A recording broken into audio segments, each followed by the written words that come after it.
Hi, guys, and welcome back to another episode of A Literary Odyssey. I've decided to do something a little bit different today. Instead of doing a book review or talking about my online book club here on YouTube, I've decided to do a fun little video kind of letting you get to know me a little better because it dawned on me that I never properly introduced myself.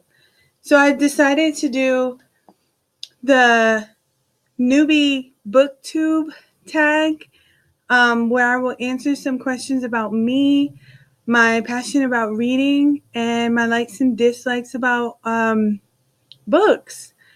So to start off, my name is Angelica Nagy. I've been reading all my life.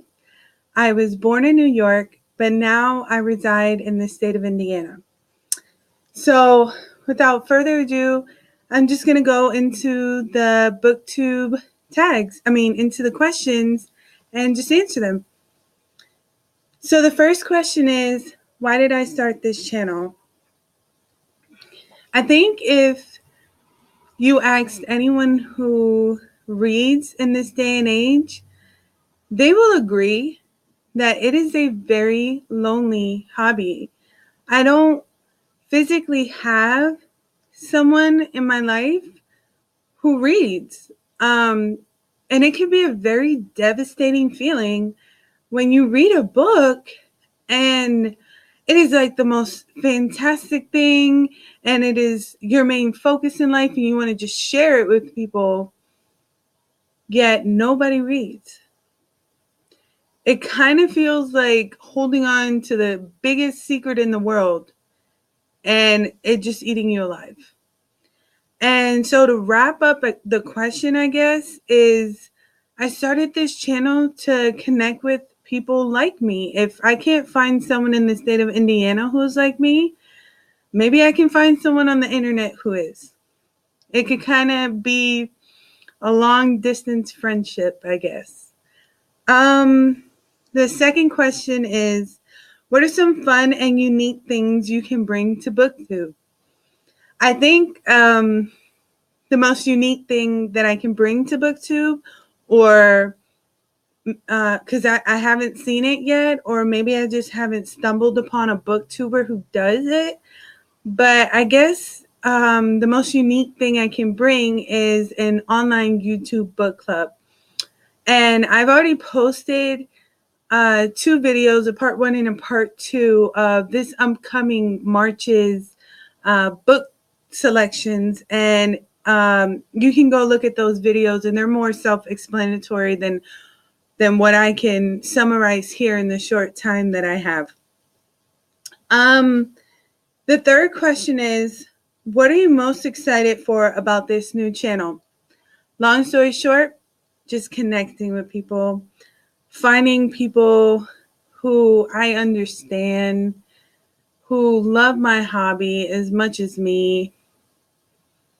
I just want to connect with people. Life can be so lonely when you don't have friends. The fourth question is, why do you love reading? Wow, that's actually like a really hard question to break down. There's so many reasons why I love to read. If I can think of the biggest reason why I love to read, it's not for a sense of escaping reality. I feel like I've lived so many lives. I go on the adventure with these characters, and when I tell you I fully immerse myself in the story, I feel like I'm there with the characters. I feel like I'm walking side by side with them as we go on an adventure.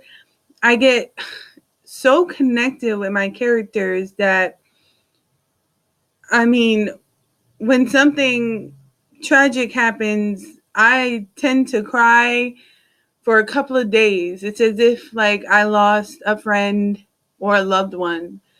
I get really close to my characters, and I think that's why I love reading so much, is because it's a way to live many, many lives. Um, the fifth question is, what book or series got you into reading?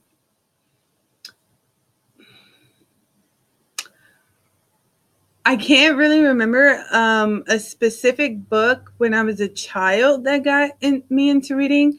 If I had to choose one book that will always remind me of my childhood, that would be The Giving Tree. But as an adult, or when I was a teenager, the books that got me into reading was obviously Harry Potter. But as an adult, the book that is so near and dear to me, that took me off a long, long hiatus towards reading, was All the Light We Cannot See by I think it's Anthony Doerr. That video sparked a massive flame in me that has yet to die out in the past, I believe, 3 or 4 years. I did a book review on that, and it's on my YouTube. So if you want to know more about that book, you can go there. The sixth question is, what questions would you ask your favorite booktuber?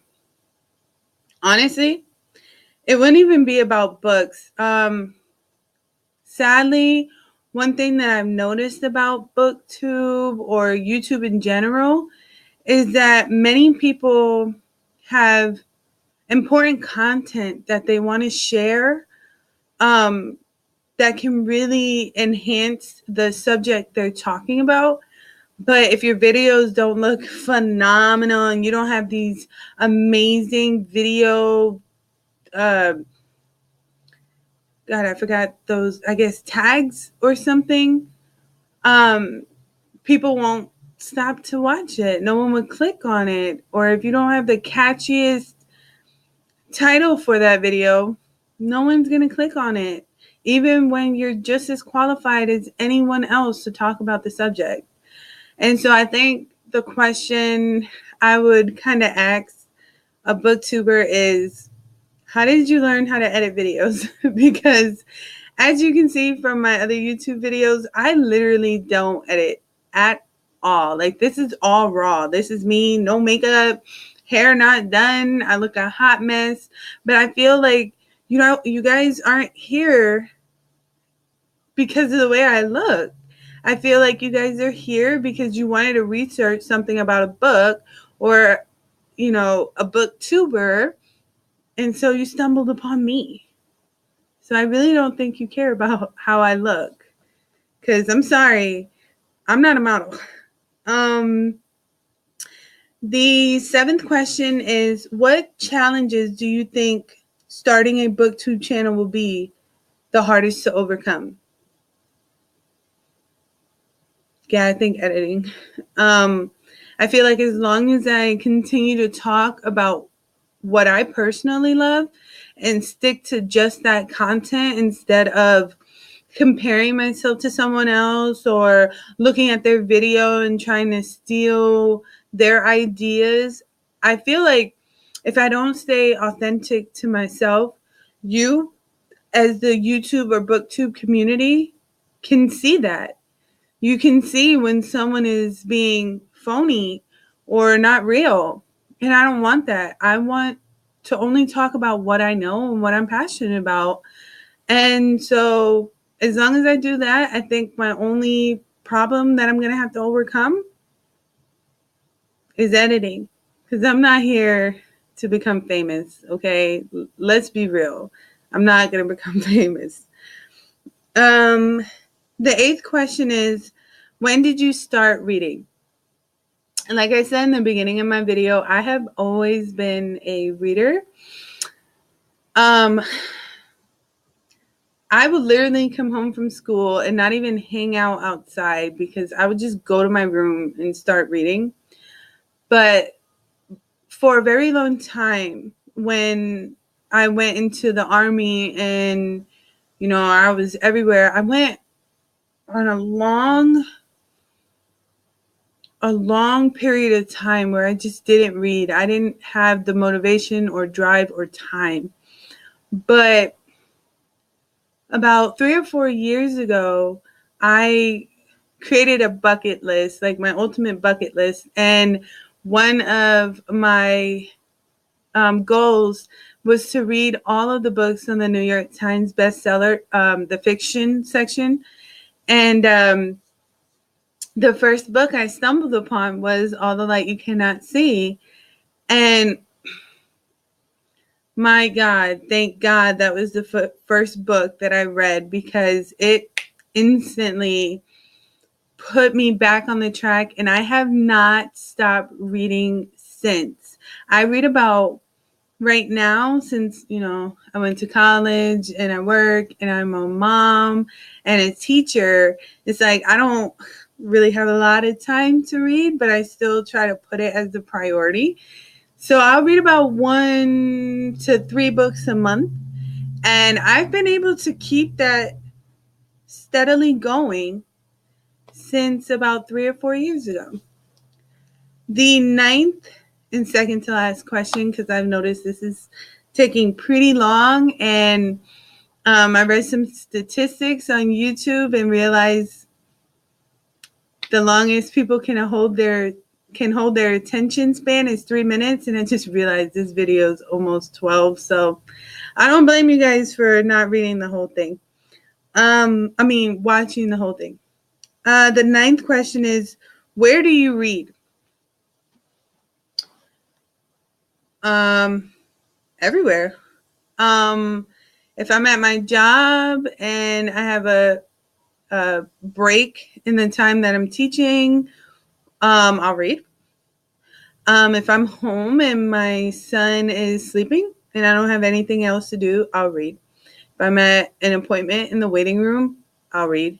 Before I go to bed, I generally try to read 2 hours before I go to bed. I think it is the best way to fall asleep. So I go to bed around 10:30 at night. So I'm actually in my bed at 8:30 reading. So I read anywhere. But my favorite place to read is in my recliner, in my living room. The final question, guys. We are here. What kind of books do you like to read? Everything except for romance. I'm going to be straight honest. I do not like romance. It is so boring to me. I really can't. Sorry, I had a little coughing. But I really can't get into romance. Like those books where on the cover you have this really sexy man and this woman drooling over him. I just can't do those books. I can't even watch romantic comedies. I'm not even a cuddler. Like, if you ask my husband, I'm just not a cuddler. I'm not really an affectionate person like that. It's just odd to me. So anything in the sense of romance, can't do. Even when a romantic book comes up on the New York Times bestseller list, I have to read it, and I would force myself to read it. But that is exactly what it is. Myself forcing myself to read it. My God, I said myself like 5 times. But that's all the question, guys. I hope this video was a little insight into me, kind of giving me more of a face or a personality. Yeah, I don't know what else to say. I hope you enjoyed the video and you can connect with me. And I hope you stay tuned to any more videos that I post.